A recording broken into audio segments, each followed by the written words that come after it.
Shortly after midnight on July 12, 1973, a fire alarm rang out on the sixth floor of a records building on Page Boulevard in St. Louis, Missouri. The building held 22 million military personnel files, the paper record of nearly every soldier and airman discharged from the United States Armed Forces since 1912. Firefighters reached the scene in 4 minutes and 20 seconds. It did not matter. The building had no sprinkler system. It had no fire alarms wired to the floor where the blaze started. It burned for 22 hours before crews brought it under control, and hotspots buried inside the collapsed stacks of paper kept smoldering for close to a month after that. When the smoke finally cleared, somewhere between 16 and 18 million official military personnel files were gone. No microfilm copies existed. If you're enjoying this story so far, don't forget to hit the like button and subscribe. Drop a comment telling me where in the world you're watching from. I love hearing from you. No duplicate set had ever been made. No index had been compiled before the fire that could tell investigators exactly what had been lost. 80% of Army and Army Air Force records for men discharged between 1912 and 1960 went up with the building, along with roughly 3/4 of Air Force records for veterans discharged between 1947 and 1964. To this day, the National Archives has never produced a complete list of whose service records disappeared that night, because the list itself burned along with everything else. For decades afterward, veterans applying for benefits, pensions, or simple proof of their own service were told, in effect, that the government's only record of their time in uniform no longer existed, and that they would need to reconstruct their own history from whatever letters, discharge papers, or unit photographs they happened to have kept at home. Archives have disappeared before, long before anyone thought to build a records center or classify a file. The most famous case is nearly 2,500 years old, the Library of Alexandria, which held what ancient sources describe as the largest collection of written knowledge in the classical world before it was lost across centuries of fires, funding cuts, and neglect, rather than a single dramatic burning. Historians still argue over exactly when the library's collection stopped existing in any meaningful sense, because there was no single event, no fire report, no inspector general, nothing but a slow attrition that nobody at the time thought worth documenting in detail. What makes the 20th and 21st century cases that follow different from Alexandria is not that they are stranger, it is that they are recent enough to have paperwork of their own, government reports, court testimony, and declassified memos describing exactly how and why each archive stopped being accessible to the public. Alexandria disappeared into legend because nobody kept a record of its disappearing. These archives disappeared on the record, which is precisely what makes them worth examining now. The fire on Page Boulevard is filed away, by every account that has ever been substantiated, as an accident. No court, no congressional inquiry, no internal review has ever produced evidence that it was set deliberately. But the story of what burned that night belongs to a much larger and much stranger category of history, one that has almost nothing to do with accidents. It is the record of what happens when the paper trail of a government, an intelligence service, or a civilization simply stops existing, sometimes by fire, sometimes by an army standing aside while looters work, sometimes because a single official decided the world would be better off not knowing what a set of documents said. These are not stories that require speculation to tell. They are matters of public record, admitted to under oath, documented in government reports, and in a few cases confessed to by the men who gave the order. The paper trail describing the destruction of the paper trail survives even where the original documents did not. And it tells a story stranger, in its way, than anything found beneath a Florida sinkhole or buried under the bed of a river. Consider what happened 6 months before the St. Louis fire, inside the headquarters of the Central Intelligence Agency. In January of 1973, Richard Helms was preparing to leave his post as Director of Central Intelligence. Before he walked out the door, he gave an order to Sidney Gottlieb, the chemist who had run a classified program called MKUltra since 1953. MKUltra had spent 20 years testing methods of behavioral control on human subjects using LSD, hypnosis, sensory deprivation, and electroshock, frequently on people who had no idea they were part of an experiment at all. An army scientist named Frank Olson had died in 1953, a week after CIA personnel secretly dosed his drink with LSD during a work retreat, a case the agency did not publicly disclose for more than 20 years, and settled with his family only after the story finally surfaced. Gottlieb, at Helms's direction, ordered the bulk of the MKUltra records destroyed. Helms later testified before Congress that the two of them agreed the files should go because they were both retiring and thought it would be tidier that way. The agency's own Inspector General investigated the destruction afterward and found that the chief of the CIA's Records Center had formally protested the order on February 2, 1973, 2 days after the files had already been shredded and burned. Roughly 20,000 pages survived the purge, and only by accident. They had been filed away in a budget and accounting archive rather than the operational one, so the destruction order never reached them. Those 20,000 pages are the entire surviving public record of a 20-year program that, according to later Senate testimony, ran through more than 80 universities, hospitals, prisons, and pharmaceutical companies, and involved at least 185 outside researchers, many of whom had no idea their work was funded by an intelligence agency. Everything else, the individual subject files, the internal correspondence describing what was actually done to whom, exists only in the negative space of what the surviving budget paperwork implies. The Olson family did not learn the true circumstances of Frank Olson's death until 1975, when the Rockefeller Commission's investigation into CIA domestic activities surfaced a fragment of the story that had been buried for more than 2 decades, and the family eventually reached a settlement with the government and a personal apology from President Gerald Ford, without ever gaining access to the underlying MKUltra files that might have explained the full sequence of decisions that led to his death.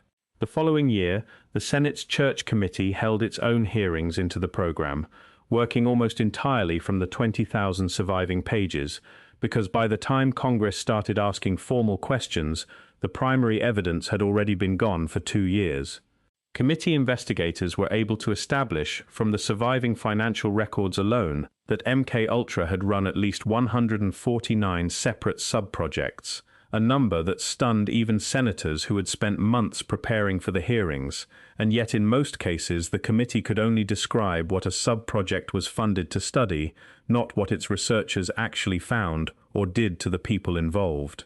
The destruction of the MKUltra files was not the work of a foreign adversary or a natural disaster. It was an administrative decision made by 2 men on their way out the door, using the ordinary authority they already held to bypass the agency's own records retention rules. There was no need for a conspiracy in the dramatic sense of the word. The apparatus for erasing the record was already built into the institution, the same way the National Personnel Records Center was already built without sprinklers. Both events left holes in the historical record. Only one of them was a decision, made deliberately, by named individuals, and later confirmed by those individuals under oath before Congress. 14 years before the fire in St. Louis, on the other side of the world, a different kind of erasure had already begun, though nobody outside a small circle of Soviet officials could have known it yet. In February of 1959, 9 experienced hikers from the Ural Polytechnical Institute died on a slope in the northern Urals that would later be named Dyatlov Pass, after the expedition's leader, Igor Dyatlov. Their tent had been cut open from the inside. Several of the hikers were found without proper footwear or outerwear, in temperatures far below freezing, as though they had fled the tent in a hurry and never returned to retrieve their boots. Some of the bodies showed internal injuries a forensic pathologist compared to the trauma of a car crash, without any matching external wounds to explain them. One woman in the group was missing her tongue and parts of her facial tissue when her body was recovered in the spring thaw. A handful of the recovered garments later tested positive for trace levels of radiation, a detail the original 1959 file recorded without ever explaining, and which has fueled speculation for decades about exactly what the hikers might have encountered on their route. The Soviet criminal investigation opened at the end of February and closed in May of 1959 with a finding that has puzzled readers for over 6 decades. It attributed the deaths to what the official report called a compelling natural force, without ever specifying what that force was supposed to be. The lead investigator, a man named Lev Ivanov, stated decades later, long after the Soviet Union had collapsed, that he had received a direct order from regional officials to strike references to strange lights witnessed in the night sky that week from the official file before it closed.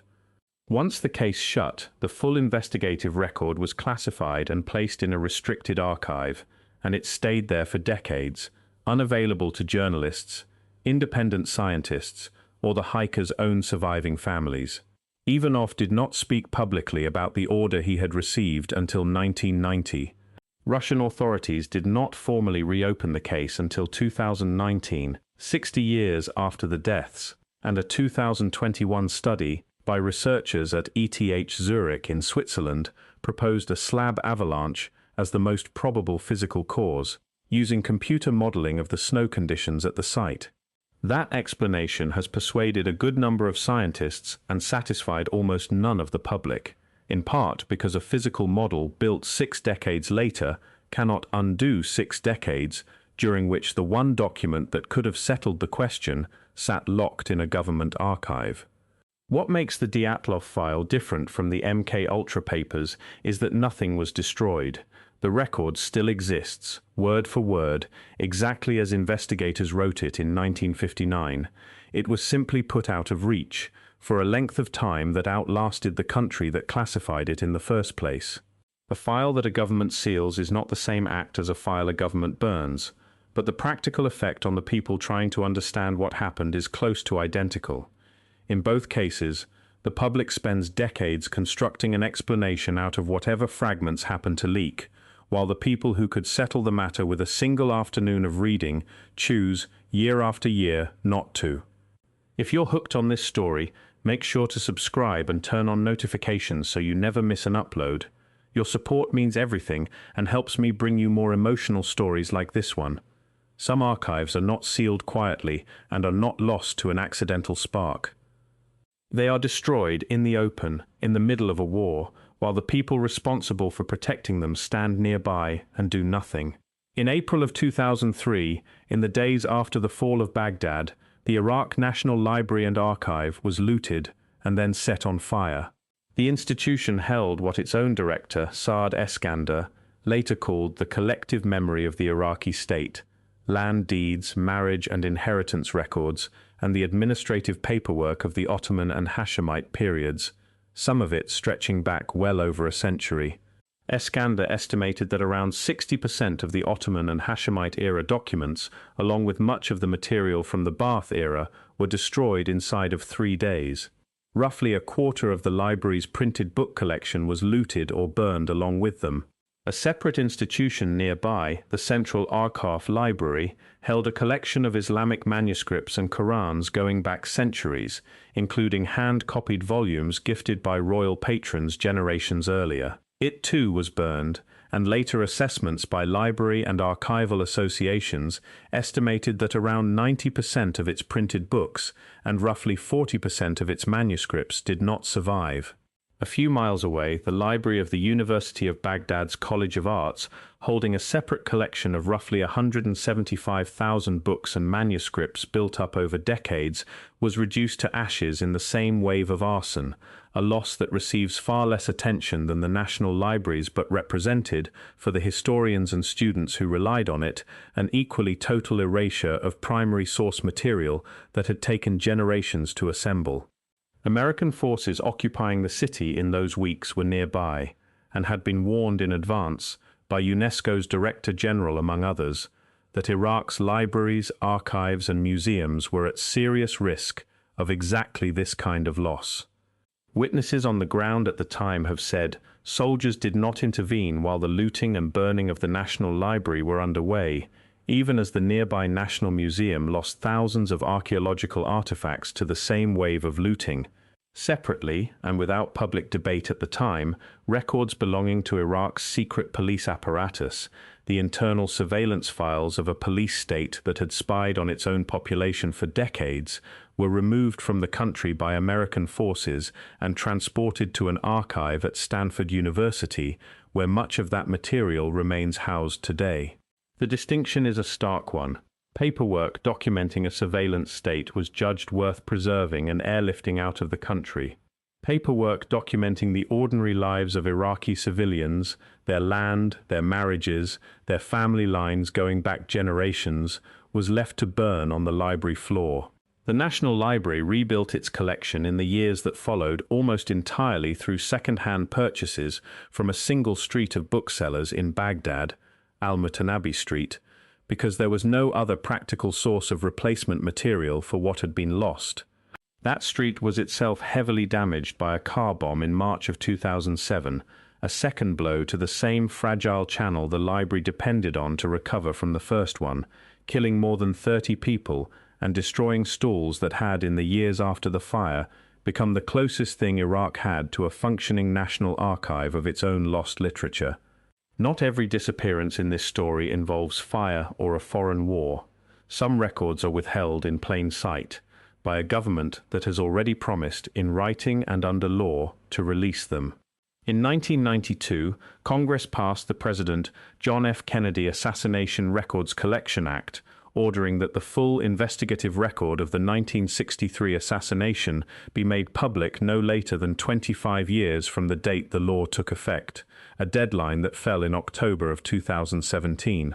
When that deadline arrived, it was not met. The sitting president at the time accepted redactions proposed by federal agencies rather than the full release the law called for, and ordered those agencies to conduct a further review over the following years.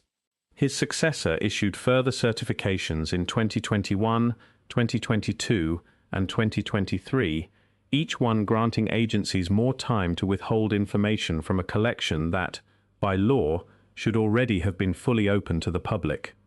As of the December 2021 release, more than 14,000 documents in the collection remained partially or fully redacted, and 2 agencies alone accounted for more than 90% of those withholdings, without a public account of what, specifically, in a set of assassination records nearly 6 decades old, still required protection.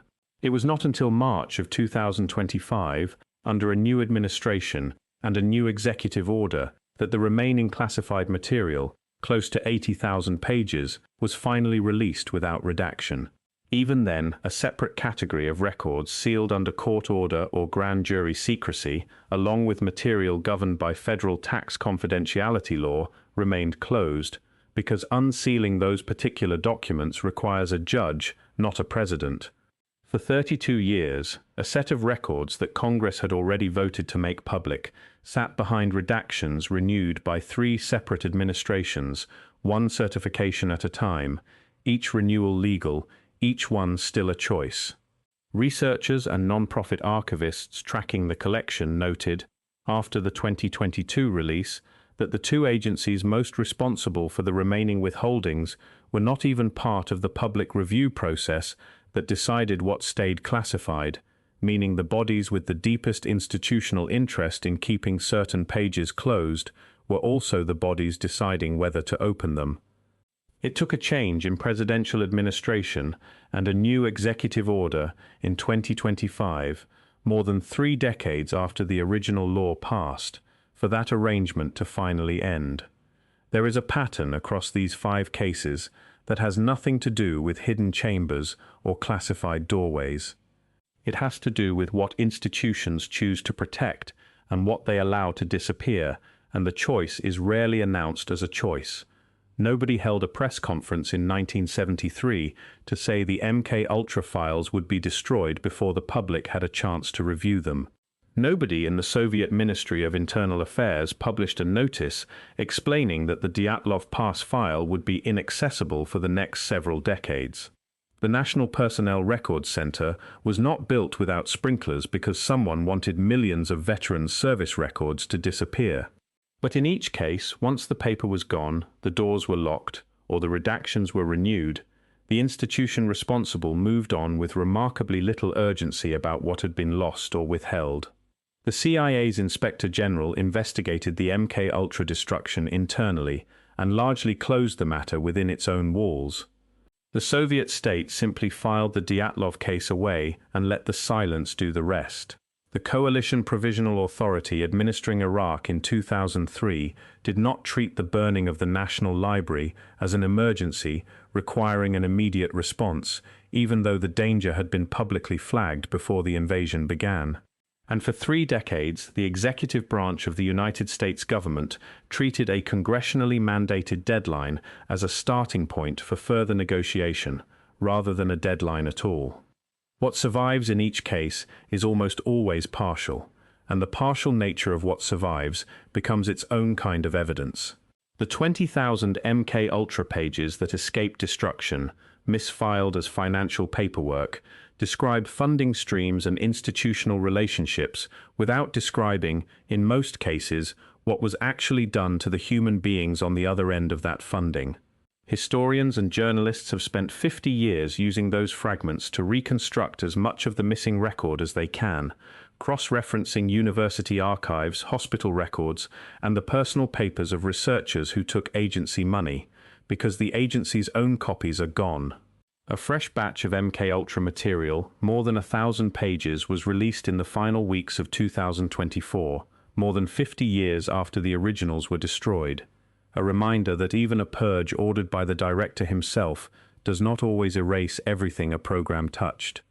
The National Personnel Records Center has spent decades running a reconstruction project of its own, using morning reports, unit rosters, pay records, and any surviving documentation the Department of Veterans Affairs happened to have borrowed before the fire, in an effort to rebuild service histories for veterans who now have no other way to prove they served.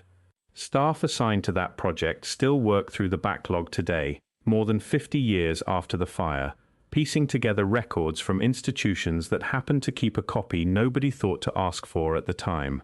In Baghdad, the National Library's replacement collection, built book by book from a single damaged street of vendors, will never fully replace what an occupying power had been warned about and did not stop. And the JFK collection, even now fully open on paper, took 3 decades and 4 presidential administrations longer to reach the public than the law establishing it ever intended. None of these 5 cases required a hidden chamber or an unmarked doorway to become extraordinary. They required only the ordinary machinery of institutions, a records center with no sprinklers, an outgoing director with the authority to order a purge, a government with the power to seal a file cabinet, an occupying force with other priorities in the middle of a war, an executive branch with the legal authority to renew a certification 1 more year. What connects them is not a single conspiracy but a recurring failure, repeated across different countries and different decades, in which the people responsible for protecting the historical record were not the ones who ultimately decided what the record would say, or when, or whether the public would ever get to read it. The institutions involved rarely overlap: a record center, an intelligence agency, a national police ministry, an occupying army, a legislature, and yet the outcome looks strikingly similar every time. The paperwork documenting the loss is preserved with far more care than the paperwork that was lost. In St. Louis, a fire that nobody planned did that. In Washington, 2 retiring officials did that, on their own authority, in a matter of days. In the Soviet Union, an unnamed regional official did that, and the silence outlived the government that ordered it. In Baghdad, an absence of intervention did that, while the people capable of stopping it stood close enough to watch. And in Washington again, 6 decades later, a law with a deadline did nothing at all to stop 3 successive administrations from deciding, year after year, that the public could wait a little longer for what it had already been legally promised. The questions these 5 archives could have answered outright have not gone away simply because the paper burned, or the file stayed sealed, or the certification kept getting renewed. Veterans and their descendants still contact the National Archives every year asking for service records that no longer exist, and staff in St. Louis still open case files built entirely from secondary sources because the primary one burned before most of today's researchers were born. Historians studying MKUltra still work from 20,000 surviving pages and whatever turns up in the next declassification batch, because the men who ordered the destruction are long dead and cannot be asked what the missing pages said. Researchers studying Dyatlov Pass still debate a case whose most consequential decisions were made by an official whose name was never fully recorded, in a file that spent longer sealed than most of the people asking about it today have been alive. And every new theory that surfaces online has to compete with the plain fact that the closest thing to a definitive answer sat in a locked archive for most of the 20th century. The Iraq National Library, more than 2 decades after the fire, is still working to rebuild a collection representing centuries of documented life, using purchases and donations to replace material that no institution anywhere else in the world holds a duplicate of. And researchers combing through the JFK collection are still working out, page by page, what 32 years of renewed certifications were actually protecting, now that there is finally nothing left to protect it from. In each case, what is missing is not a mystery in the sense of something unknowable. It is a mystery in the sense of something that was knowable on a specific date, to specific people, and was allowed to stop being knowable to everyone else. The fire in St. Louis has a fire report. The MKUltra destruction has a congressional transcript. The Dyatlov file has a declassification date. The Iraq National Library has an inventory of what its director believes was lost. The JFK collection has 32 years of certifications, each one signed, each one dated, each one a paper trail, documenting exactly how long the public was asked to wait. The paper trail describing the loss is, in every one of these cases, more complete than the paper trail that was lost, which may be the strangest fact in the entire story. We know, in exact and documented detail, how and when and by whose hand these records disappeared. What we still do not know, in most cases, is what they actually said. That gap between the two, between the well-documented act of losing something and the permanently undocumented content of what was lost, is not a coincidence, and it is not unique to any one government or any one decade. An institution that destroys, seals, or withholds a record almost always keeps meticulous records of the destroying, sealing, or withholding itself, because that second layer of paperwork protects the institution rather than the public. Richard Helms did not destroy the memo confirming that he had ordered the MKUltra files destroyed. The Soviet state did not lose the classification order that sealed the Dyatlov file, only the underlying details the order was meant to hide. The National Archives can tell you, to the document, exactly how many JFK-related pages remained redacted in every certification cycle since 1992, even though it could not tell the public what most of those pages actually contained.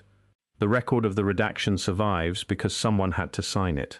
The content behind the redaction disappears because, in the moment, nobody outside the institution was in a position to demand otherwise.